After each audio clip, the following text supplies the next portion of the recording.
Shalom jemaat sekalian. Sebelum pandemi melanda Indonesia, saya sudah memutuskan untuk menutup perusahaan pada awal Februari. Konsekuensinya adalah penghasilan juga tidak ada sejak Februari tersebut. Sebagai kepala rumah tangga, saya bertanggung jawab untuk berusaha mencari peluang agar keluarga kami tetap mempunyai penghasilan. Di bulan Juni, saya sudah berani keluar rumah untuk mencoba mencari peluang-peluang yang ada. Dan suatu saat ketika sedang minum kopi dan ngobrol bersama teman-teman untuk melihat ada peluang apa yang bisa kami kerjakan, di sanalah saya tertular atau terinfeksi COVID. Saya yang sangat ketat dengan protokol kesehatan, hanya karena lengah sedikit saja, sudah terinfeksi.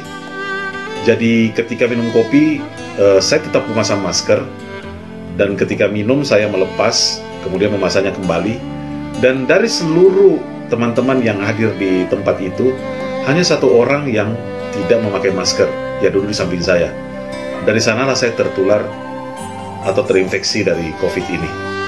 Ketika sudah mendapatkan hasil positif COVID, maka saya pun dijemput oleh petugas dari Dinas Kesehatan, kemudian dibawa ke tempat karantina. Selama 2 hari sendirian di tempat karantina. Hari-hari ini adalah salah satu hari terbaik dalam hidup saya, di mana saya merasa begitu dekat dengan Tuhan. Jadi tidak ada ketakutan sama sekali, tidak ada kegelisahan sama sekali, tapi saya yakin bahwa Tuhan pasti akan menolong saya. Sampai pada saatnya 2 hari kemudian, istri saya juga menyusul ke tempat karantina karena juga positif COVID. Dan ketika bersama-sama, saya merasakan lebih kuat karena kami dapat menghadapi pergumulan ini bersama. Ya, saat tahu kalau suami saya positif COVID, saya dan anak-anak juga harus periksa juga. Dan hasilnya anak-anak bersyukur negatif dan saya positif. Waktu positif dengar itu kaget juga ya, pikiran sudah kemana-mana. Karena selama ini, waktu itu ya yang saya dengar atau yang saya lihat, beritanya itu kalau kena COVID pasti meninggal gitu ya.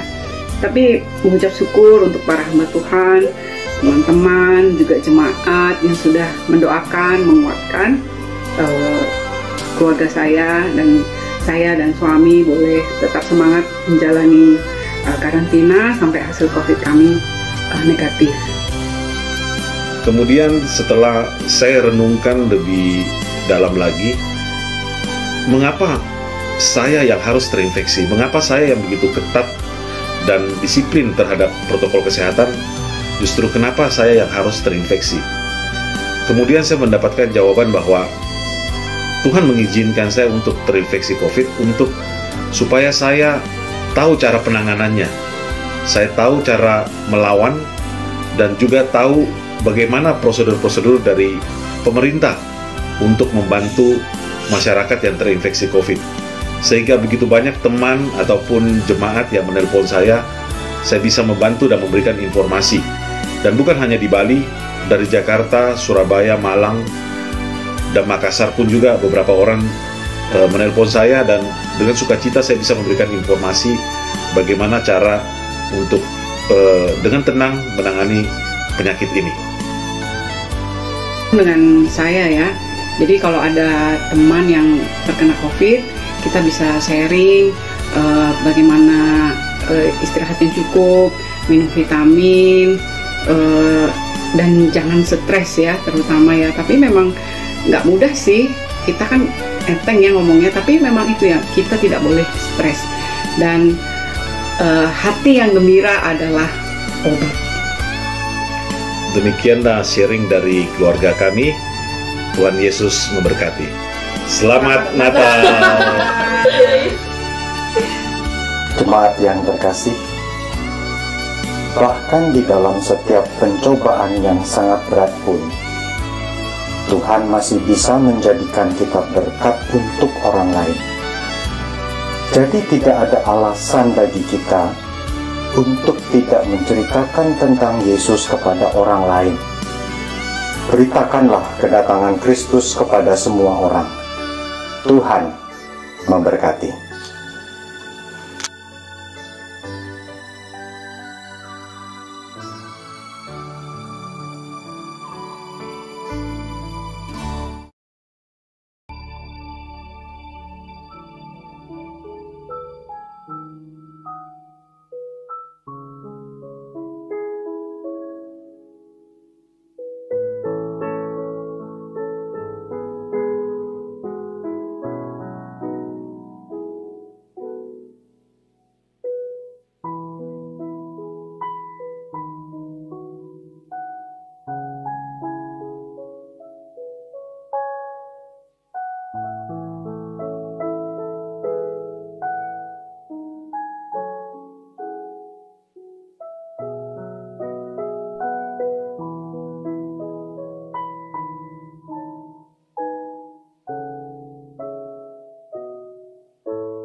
Jemaat saya jemput berdiri. Ibadah kita di pagi hari ini kita mulai dengan satu pengakuan bahwa pertolongan kepada kita adalah di dalam nama Tuhan yang menjadikan langit dan bumi. Turunlah kiranya atas kita sekalian anugerah dan damai sejahtera dari Allah Bapa dan Tuhan kita Yesus Kristus. Haleluya, nyanyikanlah bagi Tuhan nyanyian baru. Pujilah Dia dalam jemaah orang-orang saleh. Biarlah Israel bersuka cita atas yang menjadikannya. Biarlah Bani Sion bersorak-sorak atas raja mereka. Biarlah mereka memuji-muji namanya dengan tari-tarian. Biarlah mereka bermazmur kepadanya dengan rebana dan kecapi. Yesus datang ke dunia. Gita sorga bergema. Lahir Kristus, Raja yang mulia. Mari bersama-sama kita memuji dan menyembah Dia sambil bertepuk tangan dengan penuh sukacita. Dia yang telah lahir bukan hanya di dalam dunia, tetapi Dia yang lahir di dalam hati kita. Gita sorga bergema.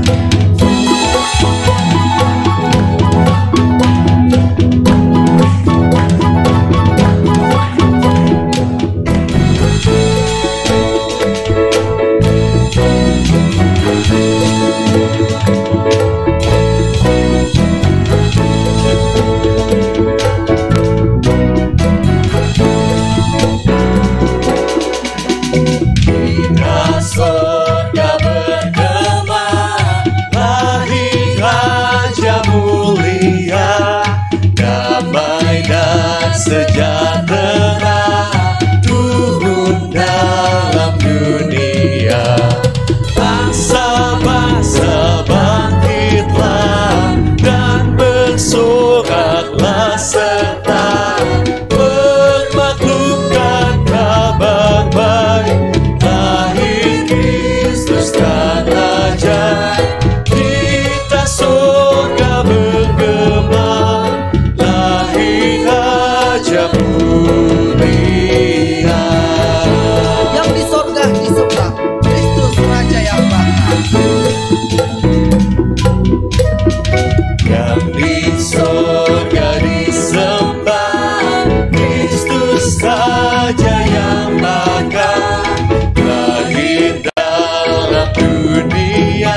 Raja mulia.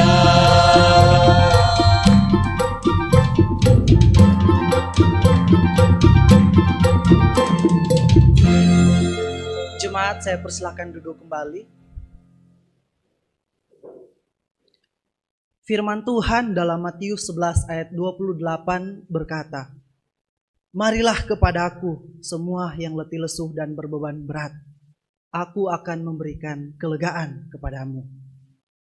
Mari dengan hati yang terangkat kepada Tuhan, kita merendahkan diri di hadapannya, sambil mengaku dosa kita di hadapan Tuhan. Di malam sunyi nan cerah,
bersama-sama kita nyanyikan baitnya yang kedua. Hai engkau yang letih lesu, Hai engkau yang letih lesu, yang tanggung beban berat, mendaki sudah jalanmu, langkahmu pun benar. Lihatlah hari jadi terang, bebanmu ringanlah. Berhentilah ku sejenak, dengar berita suka. jemaat saya jemput berdiri, bersama-sama kita nyanyikan baitnya yang ketiga. Dunia akan selalu berubah, Dunia akan selalu berubah, membuatku gundah. Namun hari yang mulia pasti akan tiba. Raja damai kan datanglah, menyambut umatnya. Seluruh dunia akan penuh sejahtera penebus. Kiranya seluruh dunia penuh akan sejahtera dari Sang Penebus. Dan bagi kita umat Tuhan, baik yang beribadah di gedung gereja ini maupun yang beribadah di tempat kediaman masing-masing, marilah kita dengarkan akan firman Tuhan yang menyatakan janji akan pengampunan dosa, yaitu dari Yesaya pasal 1 ayat 18 yang berkata demikian, "Marilah, baiklah kita berperkara firman Tuhan. Sekalipun dosamu merah seperti kirmisi, akan menjadi putih seperti salju. Sekalipun berwarna merah seperti kain kesumba, akan menjadi putih seperti bulu domba." Saudara sekalian, seberapapun berdosanya kita, Tuhan mau mengampuni dosa kesalahan kita. Meskipun berulang kali kita jatuh kepada pelanggaran yang sama, walaupun dengan mudah kita melupakan komitmen kita kepada Tuhan, tapi Tuhan penuh dengan kesabaran. Saya mengundang saudara sekalian untuk bersama-sama dari hati saudara sungguh-sungguh minta ampun kepada Tuhan atas segala dosa dan kesalahan. Gunakan waktu ini dengan baik, memohon ampun kepadanya.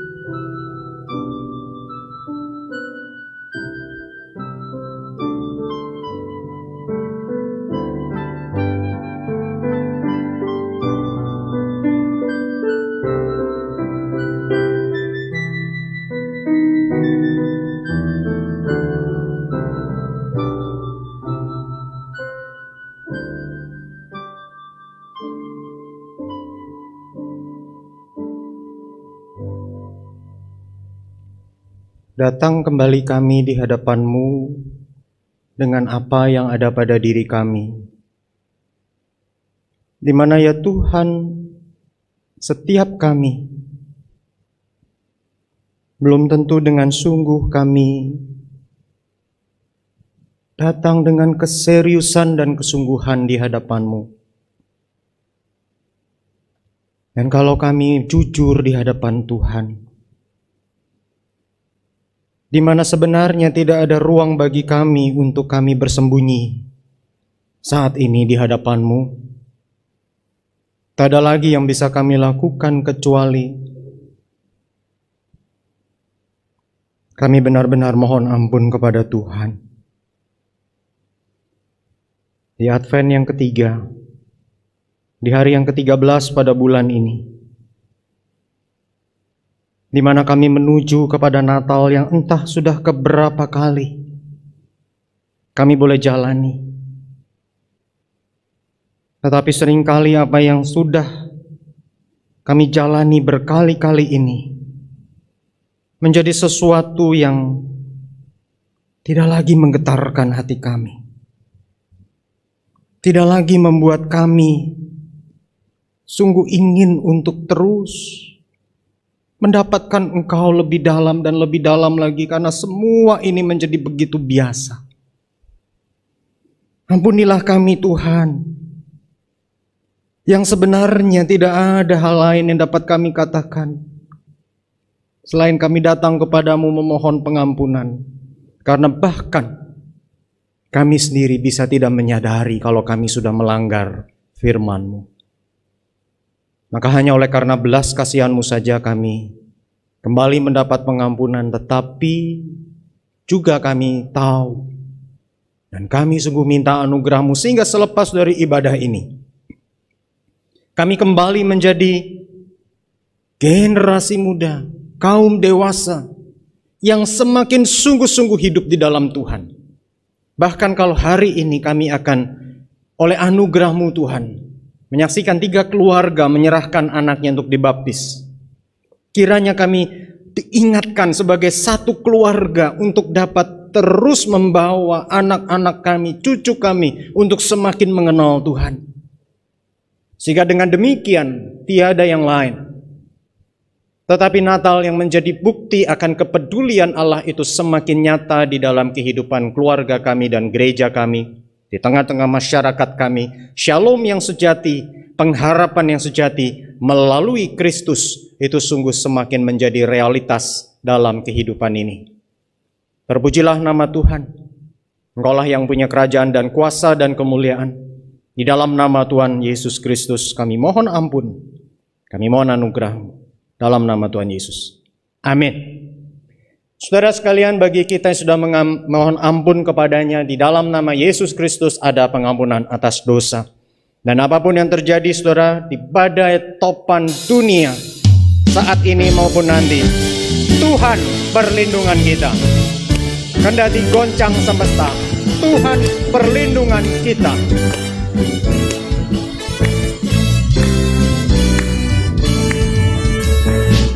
Badai topan dunia, Tuhanlah perlindunganku. Kendati goncang semesta, Tuhanlah perlindunganku. Baik siang maupun malam gelap, Tuhanlah perlindunganku. Niscaya takut mulanya, Tuhanlah perlindunganku. Ya Yesus gunung batu di dunia, di dunia, di dunia. Ya Yesus gunung batu di dunia, tempat berlindung yang Yesus gunung batu. Ya Yesus gunung batu di dunia, di dunia, di dunia. Ya Yesus gunung batu di dunia, tempat berlindung yang teguh. Yesus sungguh tempat perlindungan yang teguh bagi kita. Amin, saudara. Biarlah kita terus meyakini itu. Di topan dunia, dialah tempat perlindungan kita. Dan kita akan terus berdiri dengan kokoh, beralaskan pengakuan iman yang gereja ucapkan dari segala masa, segala zaman, segala tempat. Mari kita ucapkan kembali pengakuan iman rasuli. Aku percaya kepada Allah, Bapa yang Maha Kuasa, Khalik langit dan bumi. Dan kepada Yesus Kristus, anaknya yang tunggal Tuhan kita, yang dikandung dari Roh Kudus, lahir dari anak darah Maria, yang menderita sengsara di bawah pemerintahan Pontius Pilatus, salibkan, mati dan kuburkan, turun dalam kerajaan maut. Hari yang ketiga, bangkit pula dari antara orang mati, naik surga, duduk di sebelah kanan Allah, Bapa yang Maha Kuasa. Dan dari sana ia akan datang untuk menghakimi orang yang hidup dan yang mati. Percaya pada Roh Kudus, gereja yang kudus dan am, persekutuan orang kudus, pengampunan dosa, bangkitan tubuh, dan hidup yang kekal. Amin. Jemaat sekalian, dipersilakan duduk.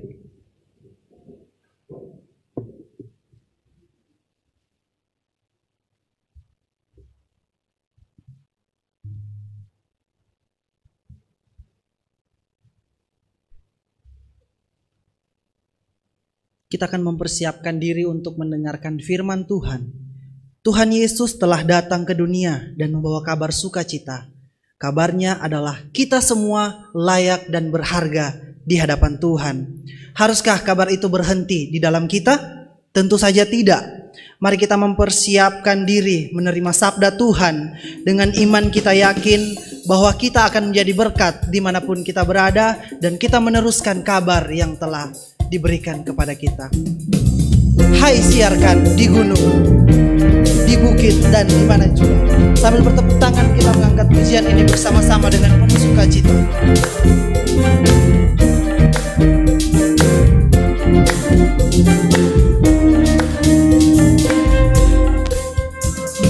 Hai, siarkan di gunung, di bukit dan di mana jua. Hai, siarkan di gunung, lahirnya Al-Masih. Hai, siarkan di gunung, di bukit dan di mana jua. Hai, siarkan di gunung, lahirnya Di waktu kaum gembala menjaga dombanya, di waktu kaum gembala menjaga dombanya,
Kami bersyukur Tuhan untuk sukacita yang Tuhan berikan buat kami.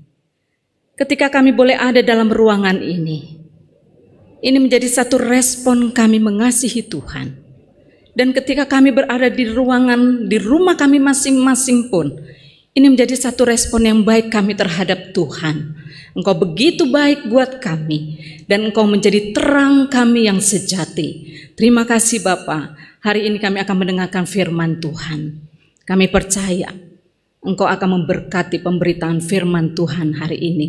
Melalui bibir mulut hamba-Mu, apa yang Engkau pesankan akan hamba sampaikan kepada setiap jemaat-Mu yang mendengarkannya. Terima kasih Bapa. Permuliakan nama-Mu melalui pemberitaan firman-Mu pada hari ini. Demi nama Yesus kami berdoa. Amin. Terima kasih untuk semua tim musik yang begitu baik sekali dan penuh sukacita. Saudara sekalian, memasuki minggu masa Advent ketiga ini, kita melihat ada lilin yang warnanya beda. Ada 4, 3 warna ungu, 1 warna merah muda atau pink. Dan ini sudah dinyalakan oleh keluarga besar Pak Jandi dan Ibu Vivi dengan 3 anak ya. Dan saudara, sebetulnya ini membawa arti yang sangat penting dalam persiapan kita menyambut kelahiran Yesus dan kedatangan Yesus Kristus.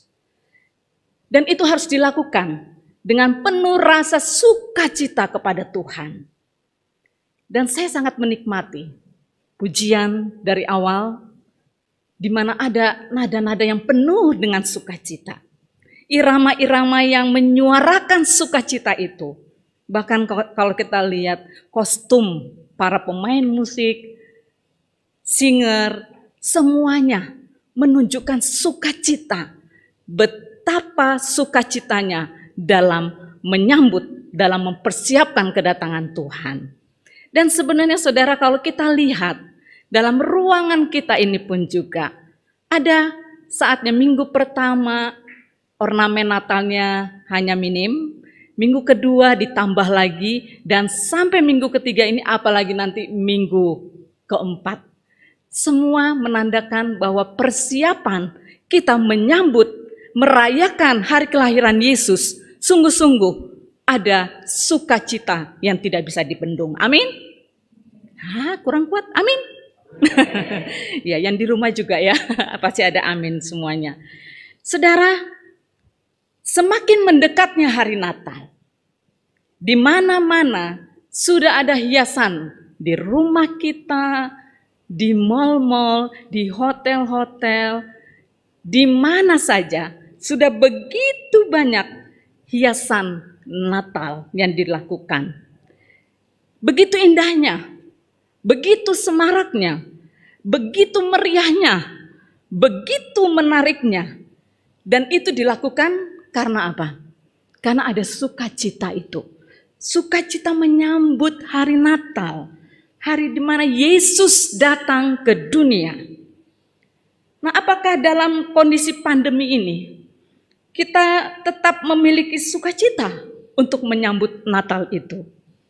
Apakah masa-masa seperti ini kita menganggap enggak usahlah buat ini dan itu ya, pasang ini pasang itu, toh lagi masa sulit, sedikit juga yang lihat, sedikit juga yang datang. Kenapa kita mesti melakukan hal itu? Ada begitu banyak alasan Bapak Ibu Saudara untuk kita membendung rasa sukacita kita dalam mempersiapkan, dalam menyambut hari kelahiran Yesus. Saudara, pada tanggal 2 November yang lalu, tepatnya bulan yang lalu, kami sekeluarga memutuskan untuk menghias rumah lebih awal dibandingkan tahun-tahun sebelumnya. Ya. Tahun sebelumnya kami kalau menghias pasti bulan Desember. Tapi untuk tahun ini, awal November, tanggal 2 kami sudah pasang. Dan kebetulan juga anak kami ada bersama, jadi kami bertiga bisa kerjasama untuk menghias rumah dengan segala ornamen Natal yang ada. Dan dengan sukacita, kami kerjakan, dan akhirnya rumah itu sudah dalam keadaan suasana Natal di bulan November. Beberapa teman yang datang dan mereka melihat, mereka semua katakan, wow, udah Natal duluan ya. Mungkin dalam hati mereka bisa katakan, cepet bener nih loh setiap hias rumahnya ya. Baru bulan November, belum bulan Desember. Ini mungkin karena luapan sukacitanya kami menyambut hari kelahiran Yesus Kristus. Menyambut kedatangan Yesus. Sehingga sepakat untuk mengekspresikan sukacita itu, menghias rumah lebih awal dari sebelumnya. Awal November. Saudara, tidak semua orang mempersiapkan hari kedatangan Tuhan Yesus dengan menghias seperti kami, atau juga seperti gedung ini yang begitu baik, atau juga di rumah-rumah saudara yang saudara sudah hias. Tidak semua orang menghias seperti itu. Mereka ada yang mengekspresikan sukacitanya dengan cara yang lain, dan itu semuanya baik. Itu semua dilakukan karena ada sukacita yang melimpah di dalam hati.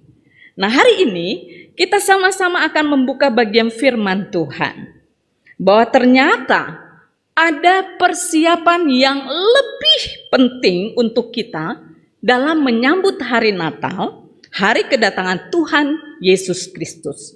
Apa itu? Kita baca Yohanes 1 ayat 6 sampai yang ke-8. Saya akan membaca ini untuk bagian yang pertama dulu ya, Yohanes 1 ayat 6 sampai yang ke-8. Demikian firman Tuhan. Datanglah seorang yang diutus Allah, namanya Yohanes.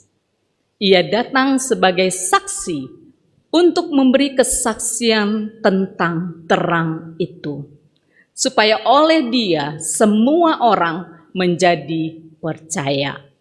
Ia bukan terang itu, tetapi ia harus memberi kesaksian tentang terang itu. Ini bagian pertama. Saudara, Yesus telah datang sebagai terang, di mana terang itu bercahaya di dalam kegelapan, dan kegelapan itu tidak menguasainya. Kehadiran Yesus di dalam dunia adalah untuk menyelamatkan manusia dari hukuman kekal, di mana manusia hidup dalam kegelapan dan hanya Yesus satu-satunya yang dapat membebaskan manusia dari hukuman kekal itu. Manusia perlu terang, terang yang dapat menembus hati dan membersihkan hati yang gelap. Yesus sebagai juru selamat bagi semua orang berdosa, termasuk saudara dan saya. Bagaimana cara yang paling tepat untuk kita mempersiapkan kedatangan Tuhan Sang Terang itu? Alkitab secara detail menuliskan bahwa harus ada saksi untuk terang itu. Di ayat yang ke-6 kita sudah membaca tadi, datanglah seorang yang diutus Allah, namanya Yohanes. Jadi Yohanes ini bukan datang mendadak dari satu tempat kemudian dia ada, enggak, ya. Sekalipun ayat firman Tuhan di sini katakan datanglah, seolah-olah simsalabim dia datang begitu ya. Tidak. Tapi Yohanes sebagai seorang yang ditunjuk, orang yang dipilih, ditetapkan, dikhususkan, dan secara resmi diutus oleh Allah untuk melakukan satu pekerjaan penting, yaitu dia harus memberi kesaksian, dia harus mengabarkan, dia harus memberitakan tentang terang itu. Supaya apa? Mempersiapkan mereka dalam menyambut kedatangan terang itu. Allah mau setiap orang pada waktu itu betul-betul harus mempersiapkan diri, menyambut terang itu. Mereka harus mendengar, mereka harus tahu tentang terang itu. Sebenarnya saudara, penetapan Allah untuk Yohanes menjadi utusan, seperti yang tadi saya katakan, itu bukan mendadak. Tetapi sudah dinubuatkan jauh hari sebelumnya di dalam kitab Yesaya, pasal 40 ayat 3, yang mengatakan bahwa ada suara yang berseru-seru, persiapkanlah di padang gurun jalan untuk Tuhan. Luruskanlah di padang belantara jalan raya bagi Allah kita. Dan inilah nubuatan bagi Yohanes, bahwa dialah yang diutus oleh Allah untuk menyampaikan berita kedatangan Tuhan Yesus, Sang Terang dan Juru Selamat itu. Sangat tidak mudah bagi Yohanes untuk menjalaninya, karena apa, saudara sekalian?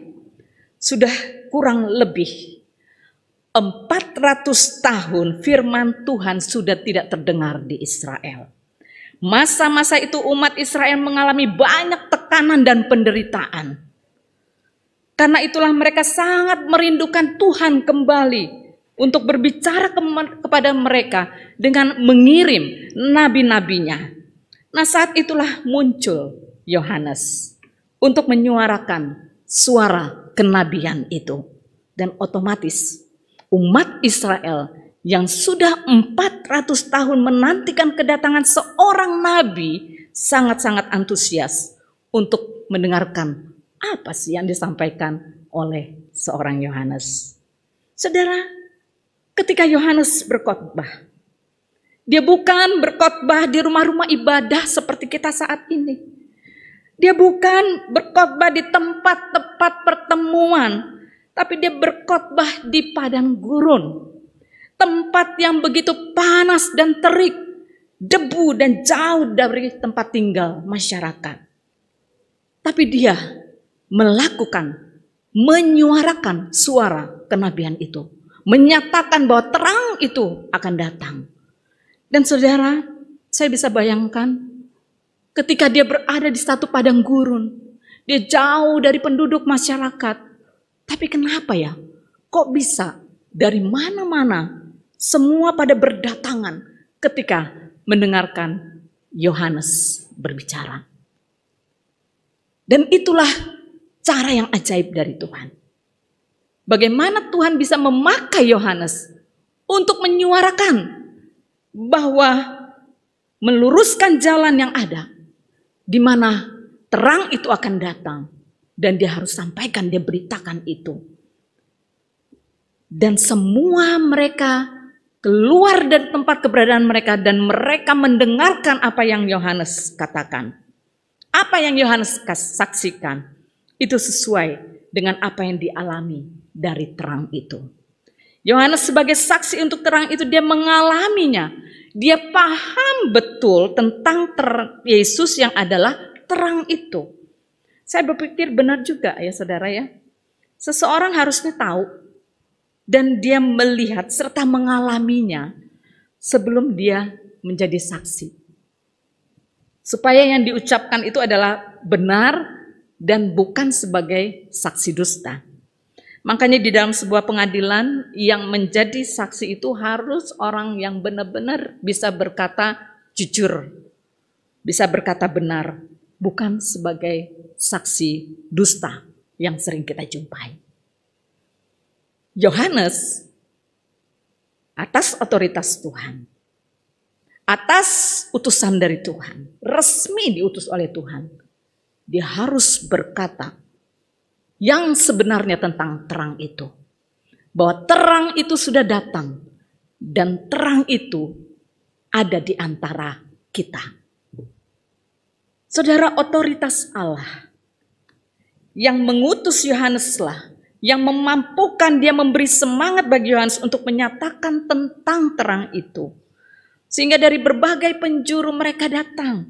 Mulai dari Yerusalem, dari seluruh Yudea, dari seluruh daerah sekitar Yordan. Mereka berbondong-bondong datang kepada Yohanes. Mereka mengaku dosa.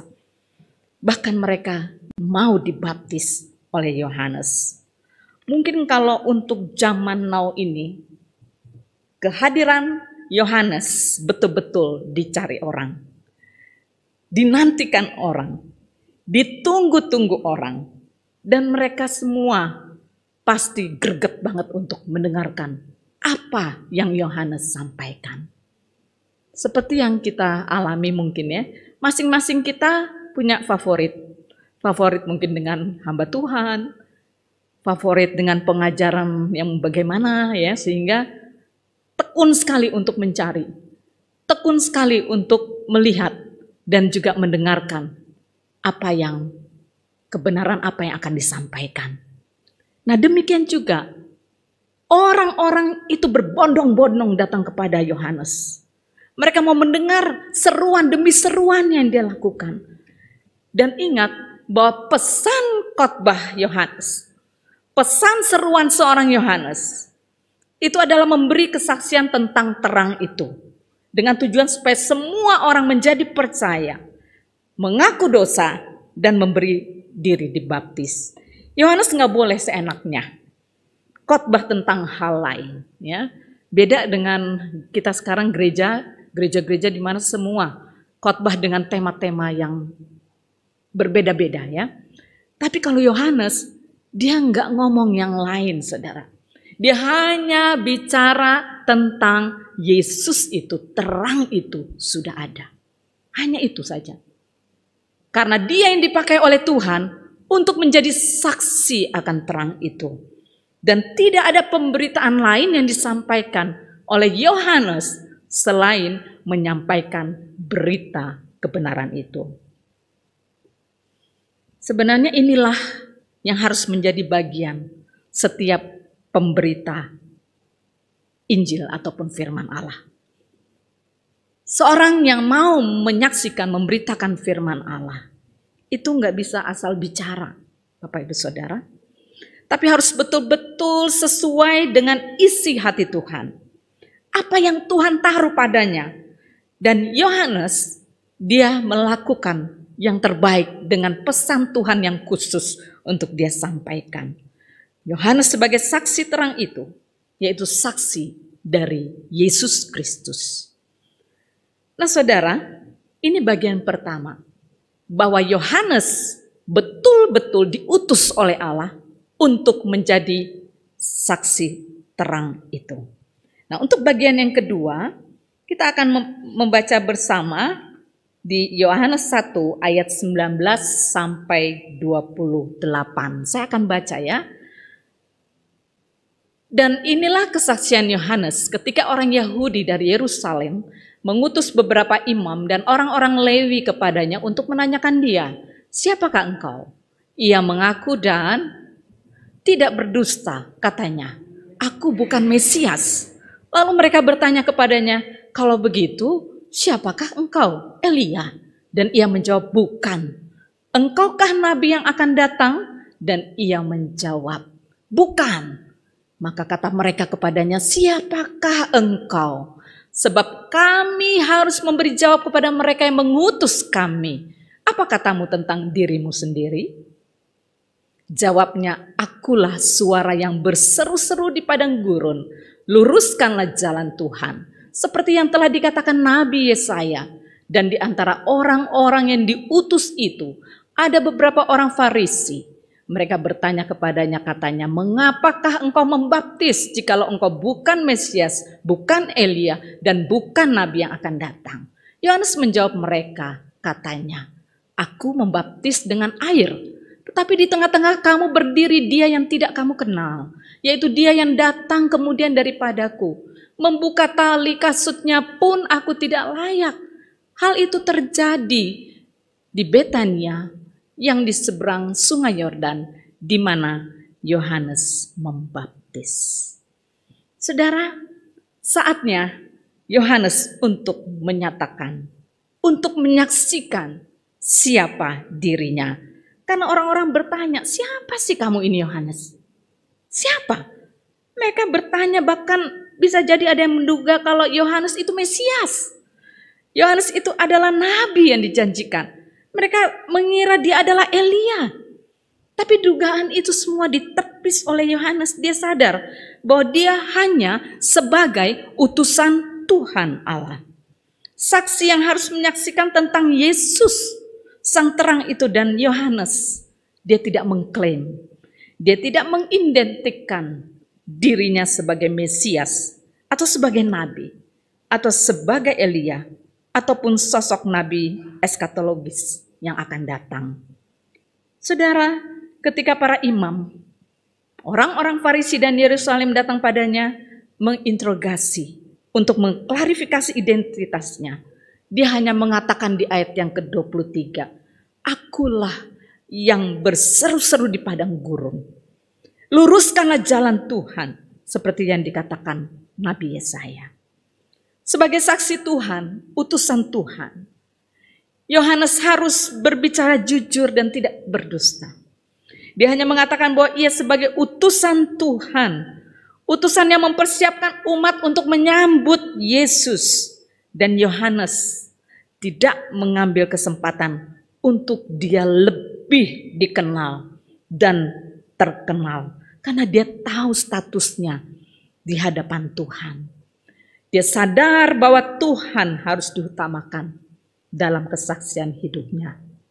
Saudara, ini menjadi pelajaran yang sangat penting bagi kita. Sebagai orang percaya, khususnya kita yang aktif dalam dunia pelayanan. Entah kita sebagai pendeta, guru Injil, majelis, aktivis, pengurus komisi, dan lain sebagainya. Ingatlah bahwa kita hanya sebagai alat di tangan Tuhan. Kita harus berkata jujur, kita harus berkata benar, tidak menonjolkan diri. Tetap sadar bahwa Tuhan yang harus disaksikan melalui perkataan dan perbuatan kita. Supaya orang lain pun bisa melihat Yesus dan mereka percaya pada Yesus melalui diri kita.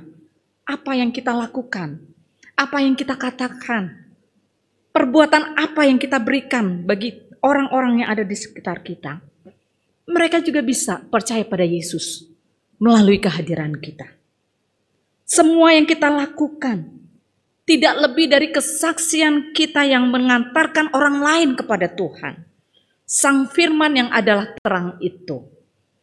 Saudara, masih ada begitu banyak orang-orang yang ada di sekitar kita yang belum pernah mendengar tentang terang yang sesungguhnya. Dan bersyukur, saudara dan saya sudah tahu dan sudah menerima terang itu. Tapi apakah kita mau dipakai?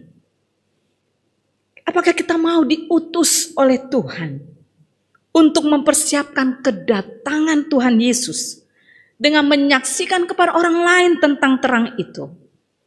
Saudara, hari ini kalau kita perhatikan penata layanan di bagian musik dan singer, mereka sudah memakai perwakilan dari suku-suku yang ada di Indonesia.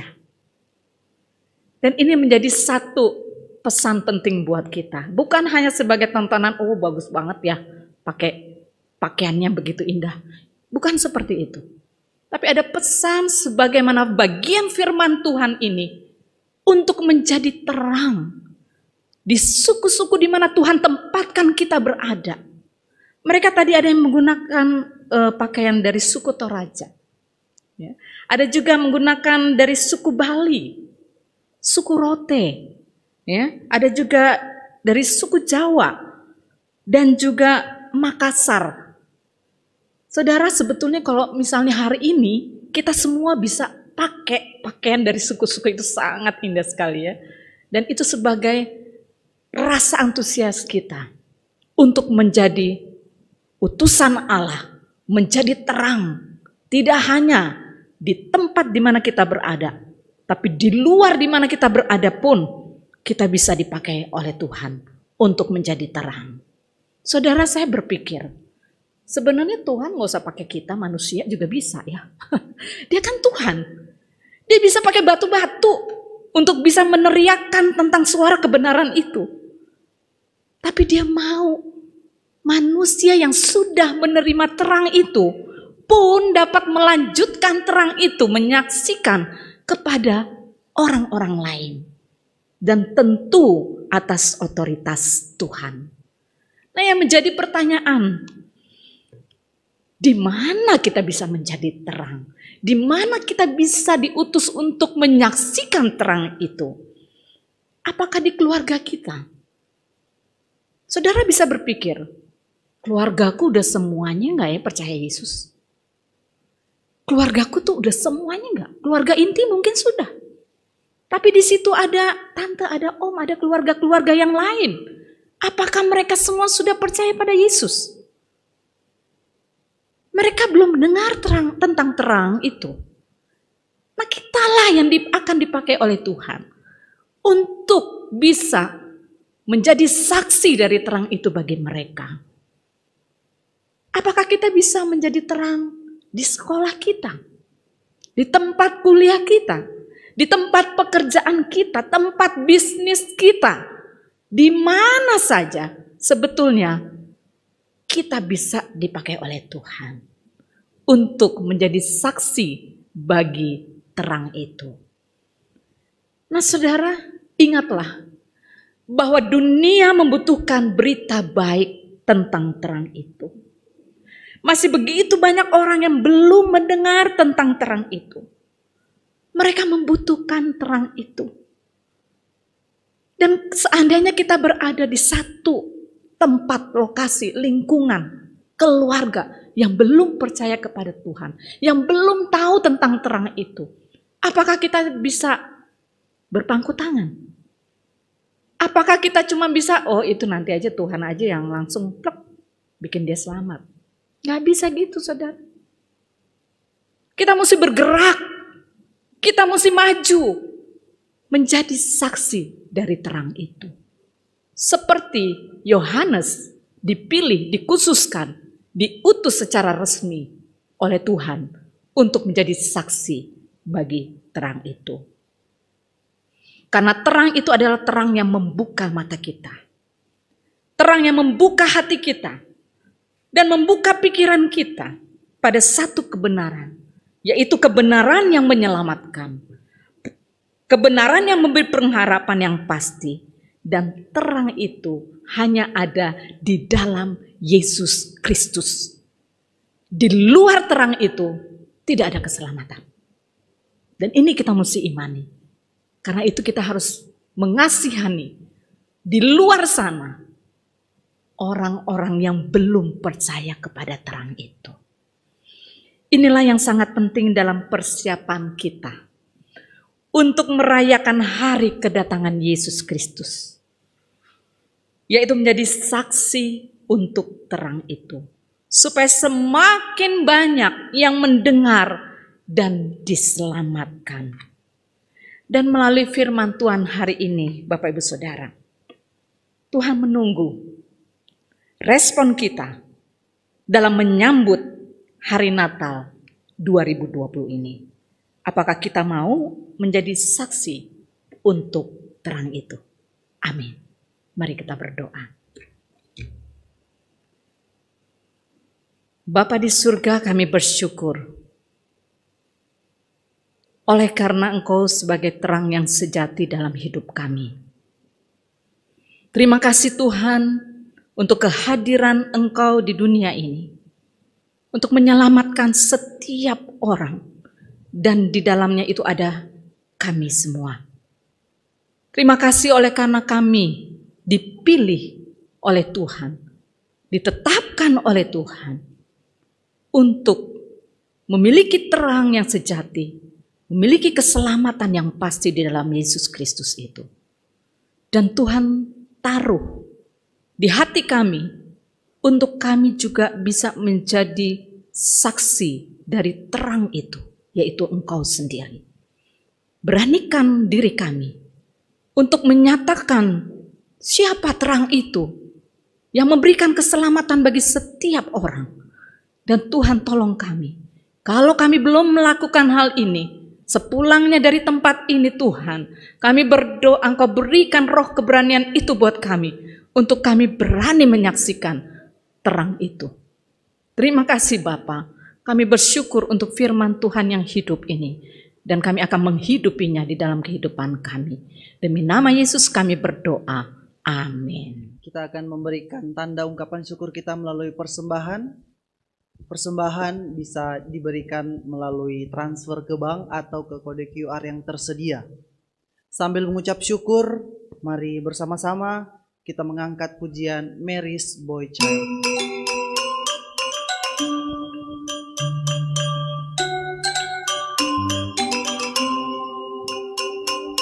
Dengan penuh sukacita, long time ago in Bethlehem.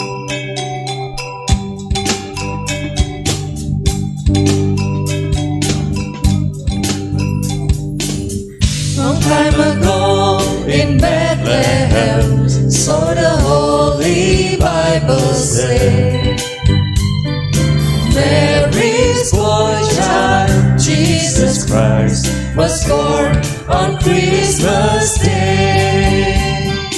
Hark now, hear the angels sing, a King was born today, and then we'll live forevermore because of Christmas Day.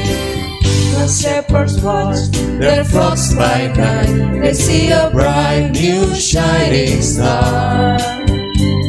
They hear a choir sing a song, the music seemed to come from afar.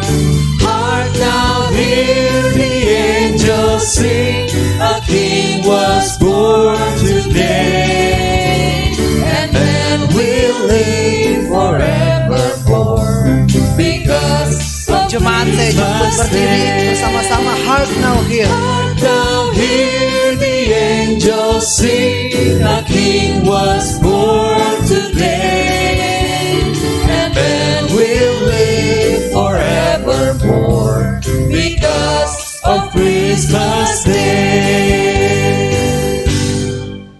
Mari kita bersatu di dalam doa.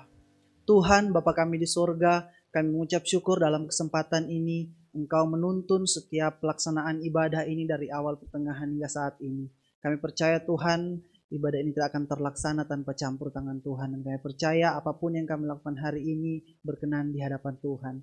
Dalam kesempatan ini Tuhan, kami boleh diingatkan oleh firman-Mu Tuhan. Biarlah firman-Mu ini tidak berlalu begitu saja, tetapi mendapat tempat yang paling layak dalam hati kami. Dan kami boleh menjadi saksi-saksi di mana terang itu bersinar dalam hati kami masing-masing. Kami juga telah memberikan persembahan sebagai tanda ucapan syukur kami. Kami percaya kecil besar persembahan kami dalam bentuk apapun, Tuhan memberkati, Tuhan mengurapi, sehingga persembahan ini boleh benar-benar berguna Tuhan bagi pelebaran kasih Tuhan di tengah-tengah dunia ini. Tuhan, ini doa kami yang kami persembahkan hanya ke dalam tangan-Mu, demi nama Tuhan Yesus. Kami berdoa dan mengucap syukur kepada-Mu. Amin. Jemaat dipersilakan duduk kembali, kita akan mendengarkan warta jemaat.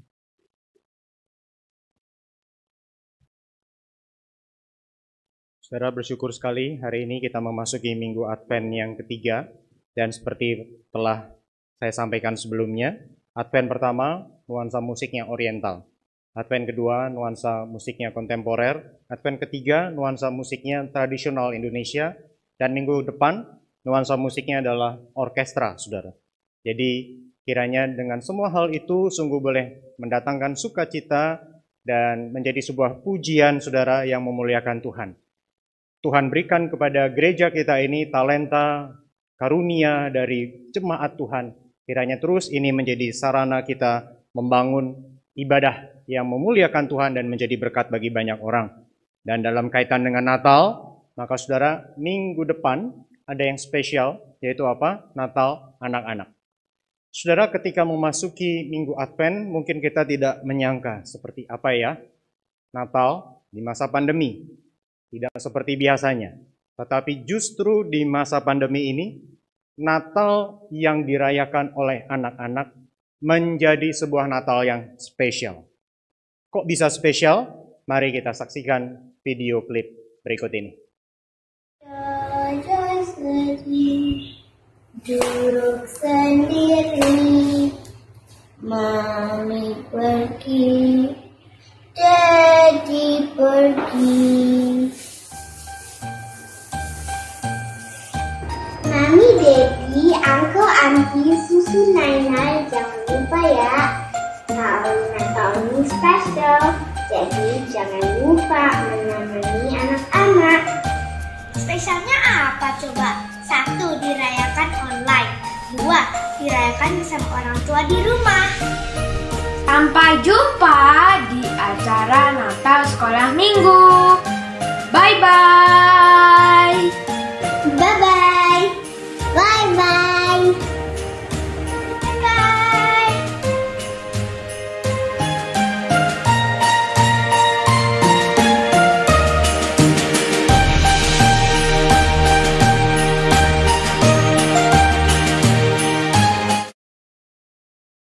Sama teman-teman, tahun ini spesial karena perayaan sekolah minggu, perayaan Natal sekolah minggu di rumah masing-masing bersama orang tua, ya. Jadi mari para orang tua siapkan waktu, siapkan diri, kita berikan yang terbaik sehingga sungguh anak-anak boleh menikmati sukacita Natal ini bersama orang tua, dilayani oleh Guru Injil Ivan yang pernah melayani di antara kita beberapa waktu yang lalu. Lose Ivan akan melayani melalui Zoom meeting online, saudara. Kiranya kita boleh khususkan waktu itu. Kemudian hari Minggunya, 20 Desember, itu ada pemberian kenang-kenangan, ya. Tanda sukacita Natal bagi anak-anak kita. Dalam bentuk apa, saudara? Dilakukan secara drive-thru, saudara, di gereja ini. Mari, saudara, orang tua khususkan waktu di hari Minggunya, jam 6 sore. Maaf, jam 5 sampai jam 6 sore. Untuk boleh membawa anak-anak untuk mendapatkan kenang-kenangan yang sudah dipersiapkan oleh guru-guru sekolah minggu. Dan dalam rangka Natal juga, pada hari Rabu ini, saudara sekalian, ada kebaktian doa yang khusus, yaitu malam refleksi. Ya, malam refleksi dengan tema Natal adalah terang yang hadir dalam kegelapan. Ada beberapa di antara kita yang akan memberikan kesaksian. Dan kemudian saudara, dalam rangkaian Natal, maka perlu disampaikan kepada saudara, khusus tahun ini maka ibadah malam Natal tanggal 24 dan tanggal 25 akan kita nikmati bersama-sama dengan keluarga kita di tempat kediaman masing-masing. Ibadah akan dilakukan secara live streaming dari gedung gereja. Sementara di gereja pada tanggal 24 dan 25 itu hanya para penata layan saja. Sehingga saudara, kita punya waktu yang khusus bersama dengan keluarga, dan masih ada waktu untuk setiap keluarga maupun setiap saudara mempersiapkan lilin yang nanti akan dipergunakan untuk terang Natal, saudara. Kalau memang saudara sangat kesulitan, bisa menghubungi gereja untuk dapat mendukung saudara tentang lilin tersebut untuk dapat kita gunakan.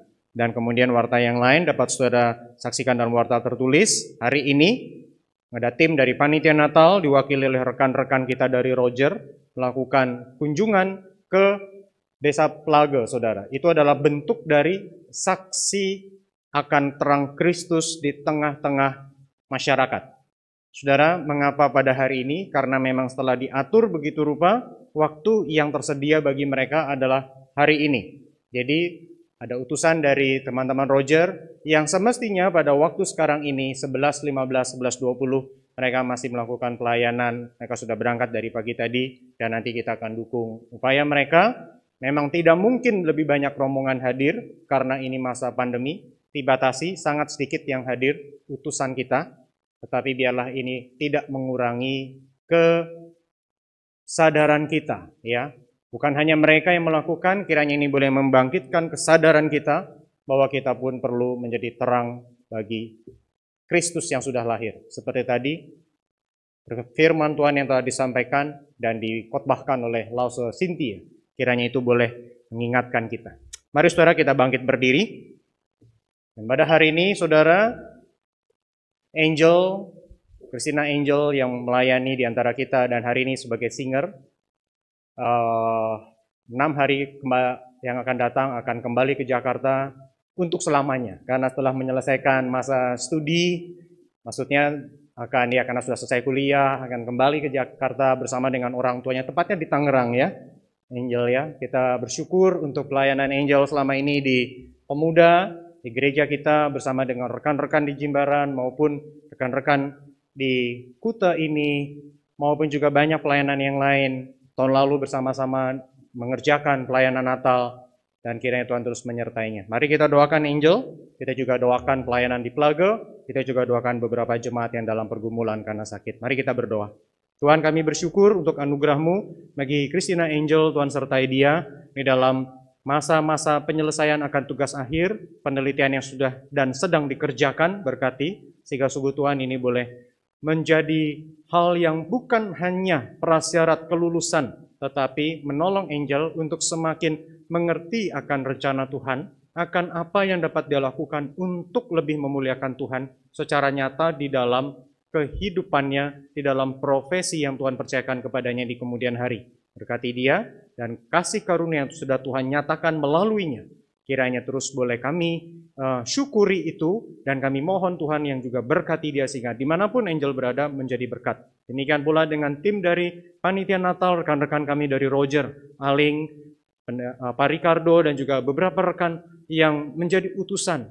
Memang tidak bisa dalam jumlah yang besar, tetapi Tuhan, mereka boleh hadir di sana, mereka mewakili kami, dan kami berdoa bagi mereka yang dikunjungi, supaya sungguh Tuhan mereka menyadari Natal adalah bukti Allah peduli. Natal adalah tanda akan Engkau yang menyatakan terang dan pengharapan. Dan kiranya kami yang memang tidak ada di tempat, kami tidak melakukan kunjungan itu, tetapi ini boleh menjadi ingat-ingatan bagi kami. Ini boleh menolong kami lebih sadar lagi, berbagian kepada mereka yang memang membutuhkan akan Injil Kristus itu. Mereka dunia ini yang masih membutuhkan kesaksian akan sang terang yang sudah datang di malam Natal itu. Kami juga berdoa bagi Ibu Ripka, mama dari Cisoni, Tuhan berkati di tengah masa-masa perawatan di ruang ICU, anugerah-Mu menyertai. Kalau kemarin diberikan albumin dan tidak ada dampak yang cukup signifikan, Tuhan kiranya apapun yang menjadi kendala di dalam organ tubuhnya, yang menjadi masalah secara medis, Tuhan tolong kiranya segala pengobatan, tindakan dari dokter boleh menyembuhkan, memulihkan, memelihara beliau. Tetapi Engkaulah yang mempunyai kehidupan. Engkau yang menjaganya, memeliharanya baik saat lalu, saat ini maupun yang akan datang. Tuhan yang juga memelihara Ibu Ripka dan seluruh keluarga besar. Tuhan berikan kekuatan, berikan penghiburan, berikan damai sejahtera dan sukacita. Dan kiranya seluruh keluarga semakin memandang kepada Tuhan. Sehingga anugerah dari-Mu itulah yang boleh menjadi kekuatan bagi mereka. Terima kasih Tuhan untuk semuanya. Di dalam nama Tuhan kami Yesus Kristus kami berdoa. Amin. Doksologi.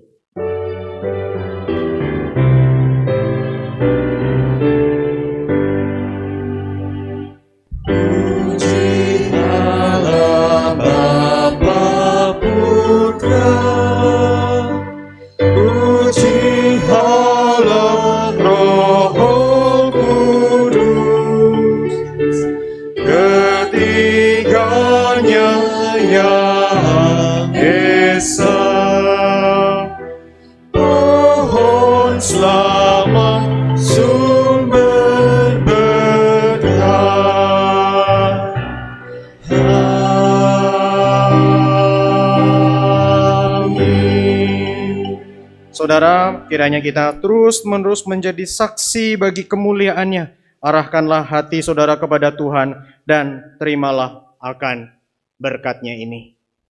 Kiranya Allah mengasihi saudara, Allah memberkati saudara, Dia menyinari saudara dengan wajah-Nya, supaya jalan-jalan yang dikenal di bumi. Allah itu memberkati saudara. Kiranya seluruh ujung bumi takut akan Dia. Amin. Immanuel.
Tuhan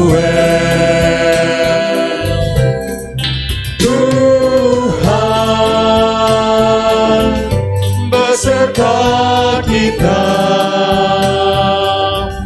namanya Immanuel. Jemaat sekalian dipersilakan duduk. Masuki saat teduh, Tuhan memberkati.